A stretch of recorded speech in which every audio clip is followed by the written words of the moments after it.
Hello learners, मैं हूं विश्ववर्धन नरेरा। आप देख रहे हैं लेट्स क्रैक जुडिशरी वतन अकेडमी। और एक बार फिर से मैं आपके सामने हाजिर हूं लेकर के येट अनदर वीडियो, जहां पे हम बात करने वाले हैं सूडान में चल रही क्राइसिस के बारे में। और इंडियन गवर्नमेंट ने ऑपरेशन कावेरी जो लॉन्च किया है to evacuate Indians from Sudan. तो हम जानेंगे इन दोनों ही चीज़ों के बारे में कि सूडान में एक्चुअली चल क्या रहा है, क्यों ऐसी ज़रूरत पड़ गई कि हमको ऑपरेशन कावेरी लॉन्च करना पड़ गया। तो इस सारी चीज़ों के बारे में, सारे मैटर के बारे में जानेंगे। तो चलिए अब इस वीडियो को शुरू कर लेते हैं। तो देखिए, अभी ना न्यूज़ में ये चीज़ आने लगा था कि भाई सूडान में जो क्राइसिस चल रही है उसकी वजह से इंडिया ने ऑपरेशन कावेरी जो है उसको लॉन्च कर दिया है इंडियन नेशनल्स को वहाँ से इवैक्यूएट करने के लिए, यानी वहाँ से बचा करके निकालने के लिए। तो देखिए, सबसे पहले तो ये समझते हैं कि सूडान क्राइसिस जो है ना, ये क्राइसिस क्या चीज़ के बारे में। तो एक्चुअली हुआ क्या है कि सूडान में जो कंट्री की आर्मी है और पैरामिलिट्री फोर्सेस है। अब आर्मी और पैरामिलिट्री फोर्सेस में फ़र्क क्या होता है? तो देखिए, आर्मी बेसिकली जो मिलिट्री है, तो मिलिट्री का सिंपल सा ये मतलब होता है कि जो आपके बॉर्डर्स की रक्षा करते हैं, जो आपको बाहरी खतरों से बचाते हैं, वो आपके देश की मिलिट्री होती है। और पैरामिलिट्री फोर्सेस जो होती है वो आपको आपके कंट्री में के अंदर जो है वो सिक्योरिटी प्रोवाइड करते हैं, और कंट्री के अंदर की सारी जो सिक्योरिटी की सिचुएशन है, इंटरनल थ्रेट से आपको बचा के रखते हैं। तो ये पैरामिलिट्री फोर्सेस होते हैं। तो कंट्री की आर्मी और कंट्री के पैरामिलिट्री फोर्सेस के बीच में जो है ना, वो हमको ब्रेकआउट यानी फाइट देखने को मिली सूडान में। जो फाइट ना बहुत ज़्यादा एस्केलेट हो गई, जिसकी वजह से बहुत ज़्यादा वहाँ पे क्राइसिस की सिचुएशन यानी हाय तौबा सी मच रखी है। और इस फाइट में जो ये चल रही है ना आर्मी और पैरामिलिट्री फोर्सेस के बीच में, इसके अंदर 185 लोगों के मारे जाने की खबर आ चुकी है अप टिल नाउ, और 1800 से ज़्यादा यानी 1800 से ज़्यादा लोग इंजर्ड हो गए हैं। और ये सब चल कहाँ रहा है? ये चल रहा है खार्तूम, जो कि सूडान की कैपिटल है। अब हुआ क्या है कि जितने भी ये 185 लोग मरे हैं ना, उसमें से एक अनफॉर्चुनेटली एक इंडियन नेशनल था जिनका नाम है एल्बर्ट ऑगस्टीन, जो कि एक 48 ईयर ओल्ड आदमी है, जो कि केरला से आते हैं, कन्नूर डिस्ट्रिक्ट ऑफ केरला से आते हैं, जो कि सूडान में एज अ सिक्योरिटी मैनेजर जो है वो काम करते थे। तो ये भी यहाँ पर अनफॉर्चुनेटली इनकी भी डेथ हो गई है, ऐसा पता चला है। तो अब ये सारा चीज़ जो है ना, ये बेसिकली हुआ कैसे? तो देखिए, क्या हुआ कि सूडान में जो पैरामिलिट्री फोर्स है ना, उनका नाम है रैपिड सपोर्ट फोर्स, आरएसएफ बोला जाता है। ये एक पैरामिलिट्री ग्रुप है लेड बाय मोहम्मद हमदीन डगालो। और उसके अलावा जो मिलिट्री है, वहाँ की सूडान की मिलिट्री है, उसको हेड करते हैं लेफ्टिनेंट जनरल अब्दिल फतेह अल बुरहान। तो इन दोनों के बीच में ना डिसएग्रीमेंट हुआ, जिसकी वजह से जो है वो पूरे सूडान में मिलिट्री और पैरामिलिट्री फोर्सेस के बीच में लड़ाई होने लग गई। जानेंगे ये पूरी की पूरी स्टोरी क्या है। तो देखिए, जिनकी हम बात कर रहे हैं ना, ये है मिलिट्री के जो लीडर हैं, जिनका नाम है लेफ्टिनेंट जनरल अब्दिल फताह अल बुरहान। और ये है पैरामिलिट्री फोर्स के लीडर, जिनका नाम है मोहम्मद डगालो। तो इन दोनों के बीच में जो है ना वो फाइट हमको यहाँ पर देखने को मिल रही है, और इन्हीं के फाइट की वजह से ये पूरा सूडान में क्राइसिस क्रिएट हुआ है। तो देखिए, इसके बाद समझ लेते हैं सूडान है कहाँ, उसकी लोकेशन जानने के लिए। तो ये देखिए, ये है अफ्रीकन सब कॉन्टिनेंट, और ये जो एरिया येलो मार्क्ड है, ये है आपका सूडान। थोड़ा और अगर क्लोज हम लेके चले तो देखिए, सूडान जो है उसकी कैपिटल जो है वो है खार्तूम, ठीक है। अब ये जो है ना सूडान, ये किससे किससे घिरा हुआ है? यहाँ पे इजिप्ट इसका नेबर है, लिबिया इसका नेबर है, साउथ सूडान है, इथोपिया है, और ये ना सीधा सीधा रेड सी से लगा हुआ है। तो इसको यहाँ पे रेड सी का भी एक्सेस है। और साथ ही साथ आप पड़ोस के देश बोलोगे तो सऊदी अरेबिया है, यमन है, जबूती है, सोमालिया है।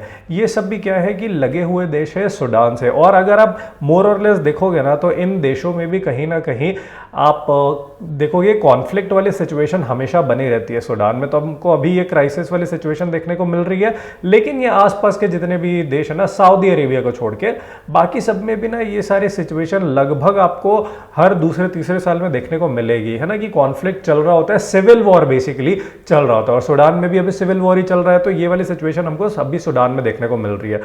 अब इसका रूट कॉज क्या है, क्यों ये कॉन्फ्लिक्ट सूडान में क्रिएट हुआ, उसके बारे में बात कर ले। तो ये जो कॉन्फ्लिक्ट है ना, ये बेसिकली क्रिएट हुआ था अप्रैल 2019 में, यानी 2019 कोविड आने के जस्ट पहले से। तो क्या हुआ, सूडान में तब तक ना अथॉरिटेरियन गवर्नमेंट चलती होती थी, जिसको चला रहे थे प्रेसिडेंट उमर अल बशीर। और ये है वो उमर अल बशीर, ये है, ये अपनी ना अथॉरिटेरियन गवर्नमेंट जो है सूडान में वो चला रहे थे। तो अब इनको क्या हुआ कि मिलिट्री के जो जनरल्स हैं उन्होंने ओवरथ्रो कर दिया, यानी कि क्योंकि अभी अथॉरिटेरियन रूल चला रहे थे, बेसिकली डिक्टेटर सॉर्ट ऑफ, तो वहां पे वो बात लोगों को पसंद नहीं आई, तो लोगों ने मिलिट्री के साथ मिल करके इनको ओवरथ्रो कर दिया, यानी इनको अपनी कुर्सी से, अपनी गद्दी से हटा दिया, प्रेसिडेंट उमर अल बशीर को। अब इसके बाद क्या है कि जब बशीर को यहाँ पे हटा दिया गया, उसके बाद जो सिविलियंस है ना, उनके डेमोन्स्ट्रेशन, जो वो प्रेसिडेंट उमर अल बशीर के खिलाफ जो डेमोन्स्ट्रेशन कर रहे थे कि इसको हटा दो आप, वो चीज़ उनके हटने के बाद भी नहीं खत्म हुआ, क्योंकि जो सिविलियंस हैं उन लोगों ने डिमांड करना स्टार्ट कर दिया कि भाई यहाँ पे ना एक डेमोक्रेटिक इलेक्शन होने चाहिए और एक सिविलियन गवर्नमेंट फॉर्म होगी, यानी डेमोक्रेटिक प्रोसेस के थ्रू लोग ही वोट दे करके अपने एक रिप्रेजेंटेटिव को अपना लीडर चुनेंगे, यानी डेमोक्रेसी यहाँ पे लाने की बात कर रहे थे सिविलियंस। अब उसके बाद क्या हुआ, देखिए मैंने आपको बता दिया, ये है उमर अल बशीर जिनको ओवरथ्रो किया गया था। अब इसके बाद क्या हुआ कि ना जो सिविलियंस है और जो मिलिट्री है उनके बीच में ना एक अग्रीमेंट साइन हुआ, और यहाँ पे जो अग्रीमेंट साइन हुआ बेसिकली उसमें यह डिसाइड किया गया कि एक ना सॉवरेंटी काउंसिल बनाई जाएगी, और यहाँ पे जो पावर जो है ना वो शेयर की जाएगी, मिलिट्री और सिविलियंस के बीच में पावर शेयर की जाएगी इस काउंसिल के थ्रू। और ये काउंसिल ना देखेगी कि सूडान में एट द एंड ऑफ 2023 जो है वो आपको इलेक्शंस देखने को मिल जाए, ऐसा बात किया गया था, ऐसा एक अग्रीमेंट बनाया गया किसके बीच में, जो वहाँ की मिलिट्री है और जो सिविलियन है जो प्रोटेस्ट कर रहे थे उनके बीच में एक अग्रीमेंट हुआ कि हम एक सॉवरेंटी काउंसिल करके एक बॉडी बनाते हैं जो कि ये इंश्योर करेगी या जो लीड करेगी 2023 के एंड में ना हम एक डेमोक्रेटिक इलेक्शन करवाएंगे उसके लिए। अब क्या हुआ, अब्दुल्ला हमदोक, ठीक है, अब्दुल्ला हमदोक जो है, ये है अब्दुल्ला हमदोक, इनको ना ये इंटरिम प्रेसिडेंट चुन लिया गया, प्राइम मिनिस्टर चुन लिया गया, बेग यू पार्डन, इनको ना प्राइम मिनिस्टर बना दिया गया ये ट्रांजिशनल पीरियड के टाइम। और ये ट्रांजिशन पीरियड स्टार्ट कब हुआ था, लगभग 2021 से ये पीरियड स्टार्ट हुआ था जो 2023 के एंड तक चलना था।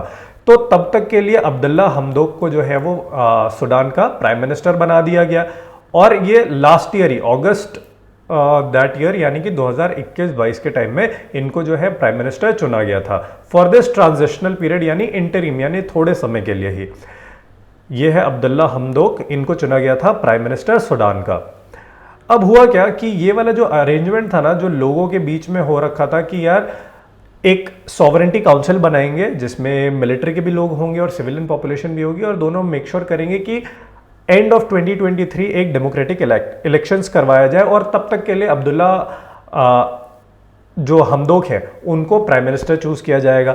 तो अब ये वाला जो अग्रीमेंट था ना ये बहुत शॉर्ट लिव्ड था, मतलब ये ज्यादा समय तक नहीं चल पाया, और जो मिलिट्री कमांडर है हमने देखा था ये बुरहान अल बुरहान, अब्दुल फतेह अल बुरहान जो है लेफ्टिनेंट जनरल, ये मिलिट्री कमांडर थे, तो इनसे ना ये चीज़ और ज़्यादा चलाई नहीं गई। तो इन लोगों ने क्या किया, जो मिलिट्री थी ना उसने हमदोक गवर्नमेंट को अक्टूबर 2021 में ही ओवरथ्रो कर दिया, यानी उनको भी अपनी गद्दी से हटा दिया।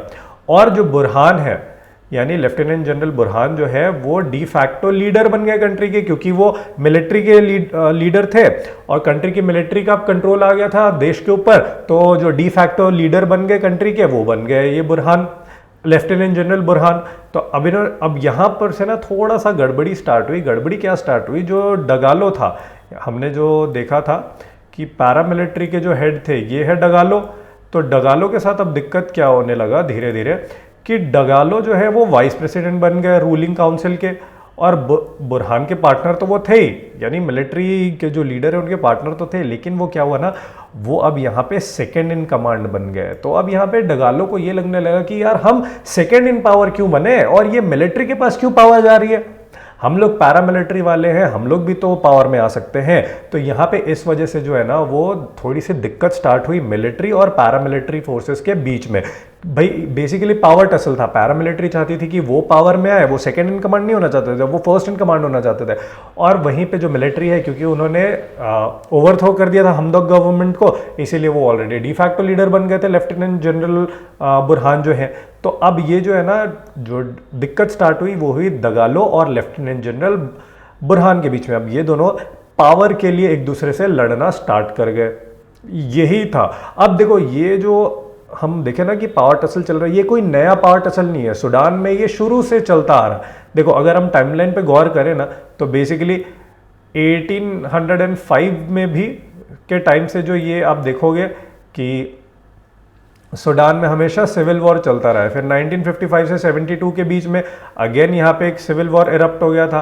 फिर 83 से 2005 तक आप देखोगे इतने लंबे समय तक फिर एक और सिविल वॉर जो है वो इरप्ट हो गया। फिर 2011 में फिर सिविल वॉर इरप्ट हुआ। फिर 2013 से लेकर 2018 तक फिर सिविल वॉर चल रहा था, कंटिन्यूस वायलेंस यहाँ पे चल ही रहा था। उसके बाद 2021-22 में भी जो है वो आप देखोगे तो सिविल वॉर यहाँ पे कॉन्फ्लिक्ट वाली सिचुएशन पैदा हो गई थी। तो कुछ नया नहीं है सूडान में जो चल रहा है, लेकिन इस बार के लिए ये जो है ना वो कंसर्निंग क्यों है? वो कंसर्निंग इसलिए है क्योंकि देखो जो सूडान है ना वो ऑलरेडी अफ्रीकन कॉन्टिनेंट का 3rd लार्जेस्ट कंट्री है, ठीक है। और यहाँ पे लोग बाग चाहते हैं डेमोक्रेसी लाना और उसी के लिए प्रोटेस्ट चल रहा है। और 2021 में जो ये हमदोक गवर्नमेंट को हटाया गया बेसिकली इसीलिए हटाया गया था कि भैया हमको डेमोक्रेसी चाहिए देश में, ठीक है।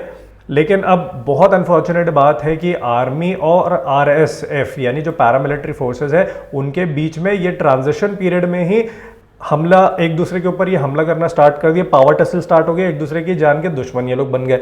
तो अब क्या हो रहा है कि रेपकशन इसके जो होने वाले सूडान के वॉर के ये होने वाले हैं आसपास के रीजन में भी। अब आप देखोगे जैसे हमने मैप में ऑलरेडी देखा था कि सूडान के आसपास के रीजन में जितनी भी कंट्रीज है ना वहां पे ऑलरेडी कुछ ना कुछ चीज को लेकर के कॉन्फ्लिक्ट चल ही रहा है। इधर जैसे ये है सूडान का मैप, तो आसपास की जितनी भी कंट्रीज हैं ये, तो यहाँ पे आप देखोगे कि ना लगभग सब जगह कॉन्फ्लिक्ट चल ही रहा है। इधर आप सिविल वॉर बोल लो या ये पूरा रीजन जो है ना कहीं डिस्टेबलाइजेशन की तरफ बढ़ रहा है। अब मान लो ये सूडान में जो कॉन्फ्लिक्ट चल रहा है ये धीरे धीरे करके और भी सारे एरिया में पहुंचेगा, तो ये जो पूरा रीजन है ना यहाँ पे डिस्टेबलाइजेशन हो जाएगा। मतलब ये पूरा रीजन डिस्टेबलाइज हो जाएगा, यहाँ पे स्टेबिलिटी बिल्कुल नहीं रहेगी। और इसका रेपकशन किसको फेस करना पड़ेगा? सऊदी। ऑलरेडी ये भाई सऊदी तो देखो थोड़ा सा संभला हुआ कंट्री है, लेकिन फिर दिक्कत क्या हो जाएगा कि ये जो डिस्टेबलाइजेशन है यहाँ के आसपास की कंट्रीज का ये कहीं ना कहीं सऊदी में भी पहुंचेगा और ये वर्ल्ड वाइड जो है इसके रेपकशंस हमको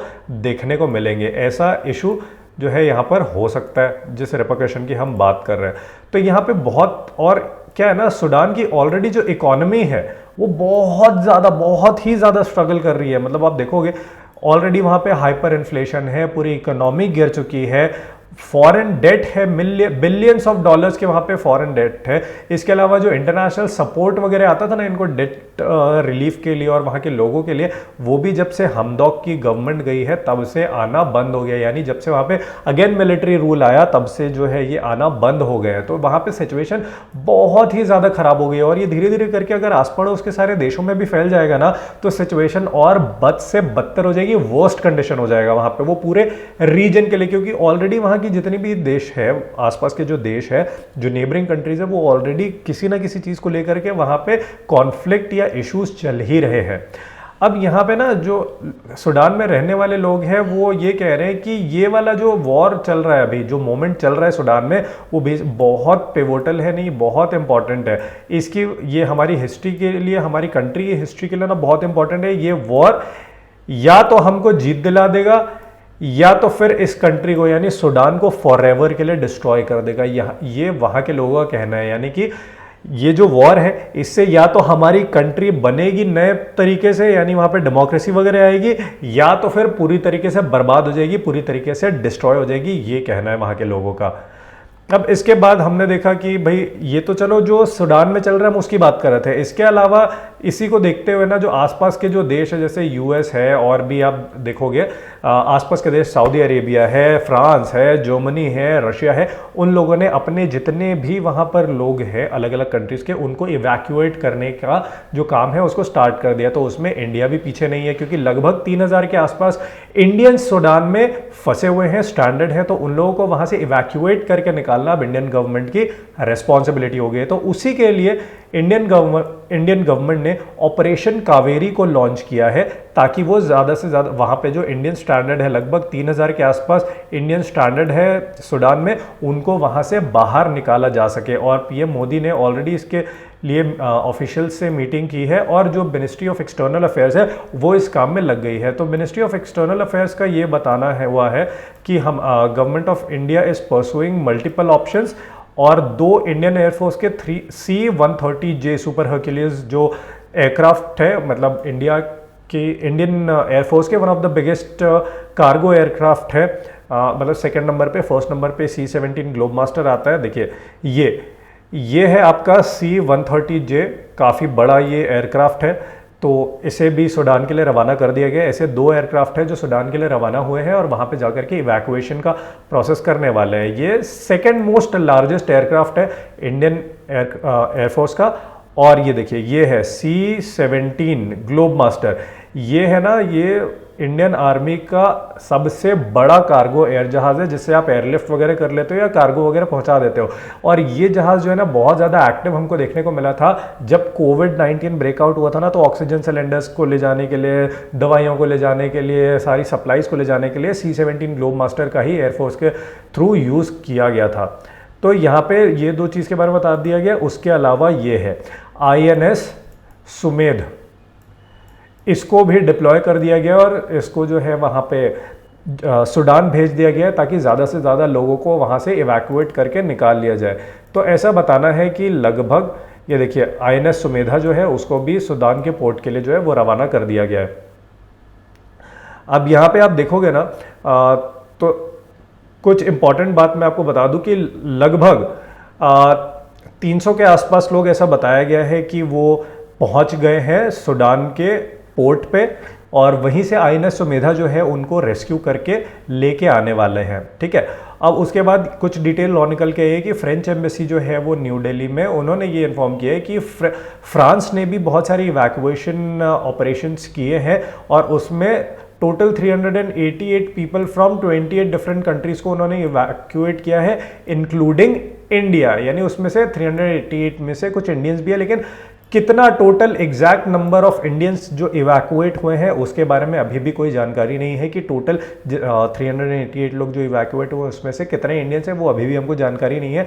इसके अलावा हमको ये जानकारी मिली है कि सऊदी अरेबिया ने 3 इंडियंस को इवैक्यूएट किया है, और ये तीनों इंडियंस जो है सऊदी फ्लाइट के क्रू मेंबर्स थे जो कि खारतौम में फंसे हुए थे। तो यहाँ पर हम लोग को 3 इंडियंस को तो इवैक्यूएट कर लिया गया, उसकी बात की तो श्योरिटी है, लेकिन फ्रांस ने जो रेस्क्यू ऑपरेशन चलाया था उसमें कितने इंडियंस को इवैक्यूएट किया है उनका नंबर हमारे पास अभी एग्जैक्ट नहीं आया है। ऑल्दो अब इंडियन गवर्नमेंट ने भी ऑपरेशन कावेरी को इनिशिएट कर दिया है, और जो हमारे लगभग 3000 के आसपास इंडियन स्ट्रैंडेड है सूडान में, उनको भी लाने की जो प्रोसेस है उसको इनिशिएट कर दिया गया है, उसको भी स्टार्ट कर दिया गया है यहाँ पर। तो आई होप कि आपको ये पूरा जो क्राइसिस चल रहा है और ऑपरेशन कावेरी क्या है इसके बारे में सारी जानकारी ज़रूर मिल गई होगी। हाँ, एक चीज़ और मैं आपको यहाँ पे ऐड करके बता दूं कि ये ना पूरी दुनिया के लिए इसलिए इम्पॉर्टेंट है क्योंकि आसपास के जितने भी नेशंस है, इसके अलावा वेस्टर्न कंट्रीज़ है, अमेरिका है, रशिया है, जर्मनी है, वो ज़्यादा इतना क्यों अफेक्ट होने वाले हैं ना इससे, वो इसलिए अफेक्ट होने वाले हैं क्योंकि सूडान जो है ना वो बहुत ही मिनरल रिच स्टेट है। सऊदी अरेबिया बहुत हद तक ऑयल के लिए डिपेंड रहता है ये खार्तूम के ऑयल पे, यानी सूडान का जो कैपिटल है खार्तूम, वहां से ऑयल निकलता है, तो ऑयल पे बहुत ज्यादा डिपेंडेंट रहता है सऊदी अरेबिया। इसके अलावा गोल्ड के बहुत ज्यादा रिजर्व्स आपको देखने को मिलते हैं सूडान में। तो इस वजह से क्या है ना, जो वेस्टर्न कंट्रीज़ है, यूएसए है, उसके अलावा आप देखोगे यूरोपियन देश जैसे जर्मनी है, रशिया है, ये सब क्या करता है ना, ये सब भी सूडान में इनका स्टेक हो रखा है क्योंकि भाई मिनरल रिच स्टेट है, आप जितना ज़्यादा एक्सप्लॉइट कर लो। आप देखोगे अफ्रीकन कॉन्टिनेंट में ज़्यादातर जो देश है ना, वहाँ पे दिक्कत क्या चल रही है, वहाँ पे दिक्कत यही चल रही है कि भाई वहाँ पे हमेशा इंटरनल कॉन्फ्लिक्ट बना रहता है, लेकिन क्योंकि वो मिनरल रिच स्टेट्स है इस वजह से जितने भी वेस्टर्न पावर्स है, ईस्टर्न पावर्स है, वो लोगों का स्टेक हमेशा उस वहाँ की कंट्रीज में बना रहता है क्योंकि यार मिनरल्स उनको वहां से मिल रहे हैं।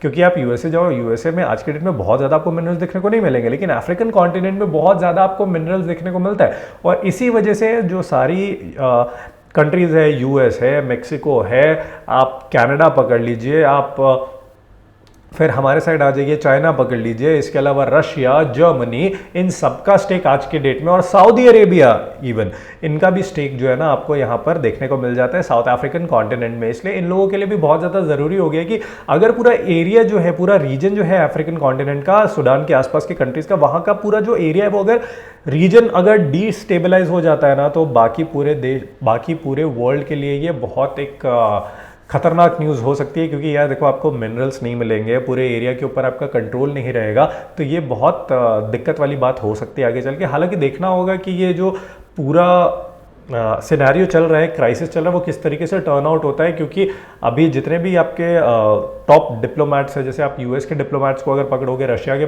डिप्लोमेट्स को पकड़ोगे, जर्मनी के डिप्लोमेट्स को पकड़ोगे, तो उन्होंने कहीं ना कहीं जो सूडान की मिलिट्री है और पैरामिलिट्री फोर्सेस है, आरएसएफ, इन दोनों से अपील करिए कि यार आप लोग जो है जल्दी से जल्दी अपने जो कॉन्फ्लिक्ट है उसको रिजॉल्व करने की कोशिश करो, नहीं तो इसकी वजह से दुनिया के ऊपर ऑलरेडी बहुत बुरा असर पड़ेगा और पड़ रहा भी है। क्योंकि हम देख रहे हैं ना, एक तरफ वो रशिया यूक्रेन वाला वॉर चल ही रहा है, वो अभी तक खत्म नहीं हुआ है, साथ ही अब ये नया क्राइसिस स्टार्ट हो गया सूडान का। तो इस वजह से ना बहुत ज़्यादा दिक्कत वर्ल्ड को फेस करना पड़ सकता है, इन्फ्लेशन और भी इकोनॉमीज जो है बहुत ज़्यादा अफेक्ट होंगी बाकी की कंट्रीज़ की भी। इसलिए बोला जा रहा है कि यार जल्दी से जल्दी इस चीज़ को ना कंट्रोल में ला लेना चाहिए। और हालांकि ये तो यूएस ने बोला है, लेकिन आगे देखने वाली बात रहेगी कि ये किस तरीके से टर्न आउट होता है। तो आई होप कि आपको ये पूरा जो कॉन्फ्लिक्ट है ना, ये समझ आया होगा, और क्यों ऑपरेशन कावेरी लॉन्च किया गया ये समझ आया होगा। तो अभी हम बात कर लेते हैं थोड़ा सा प्रमोशंस की। तो देखिए, अनअकैडमी जो है ना, वो आप किसी भी एग्जाम की तैयारी कर रहे हो उसका आप सब्सक्रिप्शन ले सकते हो। फ्लैट 25% ऑफ का यहाँ पे हम आपको ग्रेट डिस्काउंट प्रोवाइड कर रहे हैं। आपको यूज़ करना है कोड WISH10, और आपकी जो विश है डिस्काउंटेड रेट्स पे कोर्स को पाने की, वो हो जाएगी पूरे। आप यहाँ पे कोड यूज़ करिए WISH10 को, साथ ही साथ आप इन नंबर्स पे भी कांटेक्ट करके इन कोर्सेज को ले सकते हैं। तो जल्दी इनको सब्सक्राइब करिए। इसके अलावा हमने MP जुडिशरी के लिए मिशन MP और अदर स्टेट जुडिशरीज के लिए भी 2023 में जो होने वाले हैं, उसके लिए 6 मंथ का कॉम्प्रिहेंसिव बैच जो है वो स्टार्ट किया है, जो कि ऑलरेडी 20 अप्रैल से स्टार्ट हो गया है। आपको यूज़ करना है कोड WISH10, और आप यहाँ पे डिस्काउंटेड रेट्स पे इस ऑफर का फ़ायदा उठा सकते हैं और अपनी तैयारी को शुरू कर सकते हैं। इसके अलावा रैंक एनहांसमेंट प्रोग्राम जो है यूपी जुडिशरी मेन एग्जाम के लिए वो स्टार्ट हो गया। 18 टेस्ट फॉर मेंस और पर्सनलाइज्ड एवेल्युएशन आपको यहाँ पे करके मिलेगा, जिस चीज़ का आप बेनिफिट ले सकते हो।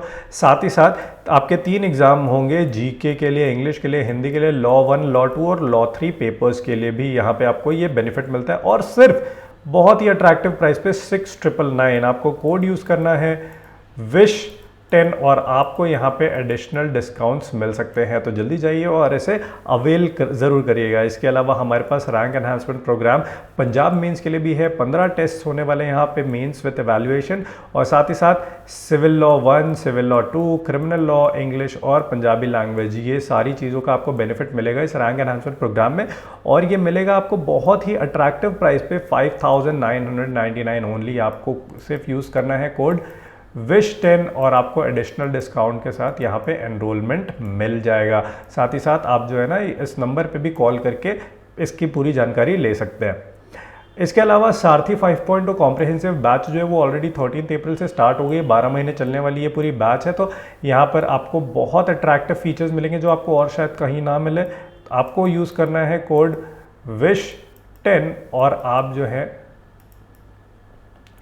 इस सारथी कॉम्प्रिहेंसिव बैच का पार्ट बन सकते हैं, इसको सब्सक्राइब कर सकते हैं आपकी जुडिशरी की तैयारी और बेहतर करने के लिए। इसके अलावा जो है अनअकैडमी ने अपनी ऑफलाइन क्लासेस जो है वो स्टार्ट कर दी है चंडीगढ़ में, तो वहाँ पे भी आप एडमिशन ले सकते हैं। 5 जून 2023 से जो है वो बैचेस स्टार्ट हो जाएंगी। आपको यूज़ करना है कोड WISH10, और आपको यहाँ पे डिस्काउंटेड रेट्स में जो है वो सीट्स बुक करने का मौका मिलेगा। आपको यहाँ पे डिस्काउंट्स मिल जाएगा आपकी सीट बुक करने के लिए। इसके अलावा rapid batch Bihar judiciary, Gujarat judiciary और UKPSC के लिए ऑलरेडी स्टार्ट हो चुकी है। 25 मार्च से 3 महीने चलने वाला ये बैच है, इसे भी आप जा करके सब्सक्राइब जरूर करें। इसके अलावा लिंकिंग रेगुलर बैच 1.0 जो है ऑल स्टेट जुडिशरी के लिए, वो भी स्टार्ट हो चुकी है। 3 अप्रैल से 12 महीने चलने वाला ये कोर्स है, तो इसे भी जा करके जल्दी से अभी आप सब्सक्राइब कर सकते हैं। इसके अलावा भाई हम आपके लिए देखिए कोर्स तो लेकर के आते ही रहते हैं, जिससे आपकी जो जुडिशरी की प्रिपरेशन है वो बहुत ही बढ़िया हो जाए। इंडिया के टॉप एजुकेटर्स यहाँ पर मौजूद हैं हमारे पास अनअकैडमी में, जो कि आपकी जुडिशरी की जो तैयारी है उसको और बेहतर बनाने के लिए आपकी हेल्प करते हैं। और हाँ, एट लास्ट मैं आपसे ये रिक्वेस्ट करूँगा कि आप हमारे टेलीग्राम चैनल को भी ज़रूर सब्सक्राइब कर लें, क्योंकि जो इंडिया के टॉप एजुकेटर्स हैं ना, वो आपसे यहीं पे वन ऑन वन आप इनसे चैट कर सकते हो। आपको कोई प्रॉब्लम आ रही है, आप उसका सोल्यूशन इनसे ले सकते हो। आप क्वेश्चन पेपर के बारे में इनसे पूछ सकते हो, एग्जाम से रिलेटेड कोई भी क्वेरी हो या अदरवाइज आपको कोई भी दिक्कत हो रही हो, तो वहाँ पे आप इनसे वन ऑन वन डायरेक्ट बात कर सकते हो। तो आप जाइए और टेलीग्राम चैनल को भी ज़रूर ज्वाइन करिएगा। With this is the end of the video. Thank you very much.